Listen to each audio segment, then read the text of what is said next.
Hello दोस्तों, कैसे हैं आप सब। तो हम बात कर रहे हैं राष्ट्रीय महिला आयोग के बारे में। तो दोस्तों, जो राष्ट्रीय महिला आयोग अधिनियम 1990 है, इसमें 5 अध्याय और 17 धाराएं हैं। कितने अध्याय? 5 अध्याय हैं और 17 धाराएं हैं। तो पहला अध्याय है प्रारंभिक, प्रिलिमिनरी, है ना। तो इसमें है सेक्शन 1 और सेक्शन 2। तो दोस्तों, किसी भी अधिनियम को पढ़ने पर सबसे पहले अध्याय का नाम प्रारंभिक ही होता है और इसमें धाराएं 1 और 2 जो होती हैं उसमें डेट और परिभाषाएं ही दी रहती हैं। अब सेकंड अध्याय है राष्ट्रीय महिला आयोग, तो जिसमें सेक्शन 3 से सेक्शन 9 तक वर्णन किया गया है। तो इसमें जो सेक्शन 3 है, तो सेक्शन 3 में आयोग के कार्य की बात कही गई है। तो सेक्शन 3 क्या कहता है? सेक्शन 3(1) राष्ट्रीय महिला आयोग का गठन केंद्र सरकार द्वारा होगा, है ना। सेक्शन 3(2) बोलती है, सेक्शन 3(2) में आयोग की संरचना एवं योग्यता के बारे में जानकारी दी गई है। इसमें लिखा है कि एक अध्यक्ष होगा, एक सचिव होगा और 5 सदस्य होंगे। कुल 7 लोग इस आयोग में होंगे। कितने लोग होंगे इस आयोग में? कुल 7 लोग इस आयोग में होंगे और इनकी योग्यताओं के बारे में बात की गई है। तो योग्यता में अध्यक्ष वही व्यक्ति होगा जो महिलाओं के हित के लिए कार्य करे, है ना। और सचिव जो होगा वह होगा अन्य सिविल सेवा, सामाजिक आंदोलन या अखिल भारतीय सेवा से जुड़ा हुआ व्यक्ति ही सचिव होगा।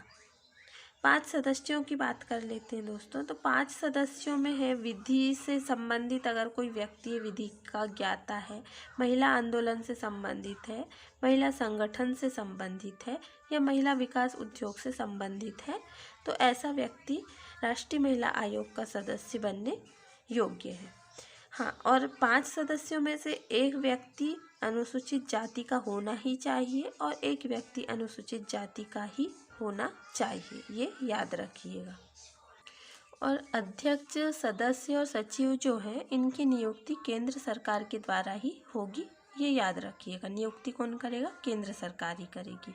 अब हम सेक्शन नंबर 4(1) की बात कर लेते हैं। तो सेक्शन नंबर 4(1) कहती है कि अध्यक्ष व सदस्य की पदावधि 3 वर्ष की होगी। तो अध्यक्ष और सदस्यों की पदावधि कितने वर्ष की होगी? 3 वर्ष की। ये पूछ लेता है, इम्पॉर्टेंट है। सेक्शन नंबर 4(2) वो कहता है कि त्यागपत्र केंद्र सरकार को देगा, है ना। आयोग के कोई भी अध्यक्ष, सदस्य, सचिव जो होंगे वह त्यागपत्र किसे देंगे? केंद्र सरकार को देंगे। इसके बाद सेक्शन नंबर 4 सब क्लॉज 3 कहती है कि पद से हटाना, केंद्र सरकार ही इन्हें पद से हटा सकती है, सदस्यों, सचिवों और अध्यक्ष को। तो किस आधार पे पद से हटा सकती है? वह भी सीधे हटा सकती है। तो किस आधार पे सीधे हटा सकती है भाई? तो देख लेते हैं कि अगर कोई व्यक्ति दिवालिया हो गया हो, अपराध हेतु दंडित किया गया हो, उसे विकृत हो, असमर्थ हो किसी कार्य को करने में, पद का दुरुपयोग करता हो या लगातार 3 बैठकों में अनुपस्थित रहा हो, तो इस आधार पे केंद्र सरकार इन्हें पद से सीधे हटा सकती है। तो सेक्शन नंबर 5 कहती है कि केंद्र सरकार आयोग को कर्मचारी देगी, केंद्र सरकार के द्वारा आयोग को कर्मचारी प्रदान किया जाएगा। और सेक्शन नंबर 6 कहती है कि वेतन भत्ते व आयोग का खर्च केंद्रीय अनुदान से दिया जाएगा। अब रही दोस्तों सेक्शन नंबर 7, तो ये इम्पॉर्टेंट नहीं है, इसीलिए मैंने इसको नहीं बताया है। सेक्शन नंबर 8 कहता है कि आयोग की मामलों की जांच हेतु समिति का गठन का अधिकार है। तो दोस्तों यहाँ पर कन्फ्यूजन है। सेक्शन नंबर 8 में कहा गया है कि आयोग के मामलों की जांच हेतु समिति का गठन अधिकार इस आयोग को होगा, मतलब गठन करने का अधिकार इस आयोग को होगा मामले की जांच करने के लिए। तो किसे होगा? आयोग को होगा। दोस्तों यहाँ पर कन्फ्यूजन यह है क्योंकि सारे काम तो केंद्रीय सरकार करती है, तो ऐसे में आयोग की जांच हेतु समिति का गठन भी केंद्र सरकार नहीं करेगी। यहाँ पर समिति का गठन आयोग स्वयं करेगा, ये याद रखिएगा, है ना। सेक्शन नंबर 9 कहती है, सेक्शन नंबर 9, आयोग के अधिवेशन का समय एवं स्थान अध्यक्ष द्वारा तय होगा। मतलब आयोग अपनी प्रक्रिया जो है उसे उसका निर्धारण वह स्वयं करेगा। इसकी प्रक्रिया में यह है कि बैठक कहाँ होगी, कब होगी, यह डिसीजन आयोग स्वयं लेगा। तो सेक्शन नंबर 9 यह था। अब सेक्शन नंबर 10 देख लेते हैं कि सेक्शन नंबर 10 क्या कहता है। तो अध्याय 3 में सेक्शन नंबर 10 की बात कही गई है। आयोग के कार्य के बारे में बताया गया है सेक्शन नंबर 10 में। तो आयोग कौन कौन से कार्य करेगा। तो आयोग कार्य करेगा, महिला मामलों को उठाना आयोग का कार्य होगा। महिला अपराधों का अध्ययन व शोध करना भी आयोग का कार्य होगा। महिला जेल बंदी गृह का निरीक्षण करना भी आयोग का कार्य होगा। प्रत्येक वर्ष केंद्र सरकार तथा राज्य सरकार को रिपोर्ट देना, जिसे केंद्र सरकार संसद में रिपोर्ट देगी और राज्य सरकार विधानसभा में रिपोर्ट देगी। अब 5वां क्या कहता है, महिला शिकायतों की जांच व स्वप्रेरणा। तो महिला शिकायतों की जांच आयोग करेगा, वो भी स्वप्रेरणा से करेगा। कैसे स्वप्रेरणा का मतलब है यह है कि किसी भी जांच के लिए अगर कोई सबूत ना मिले तो आयोग को लगता है कि यह सही है और यह गलत है, तो इसका डिसीजन आयोग स्वयं ले सकता है। इसमें उसे किसी की सहायता लेने की ज़रूरत नहीं है। तो 6वां क्या कहता है, महिला से जुड़े संवैधानिक व विधिक प्रावधानों का परीक्षण करना भी आयोग का कार्य होगा।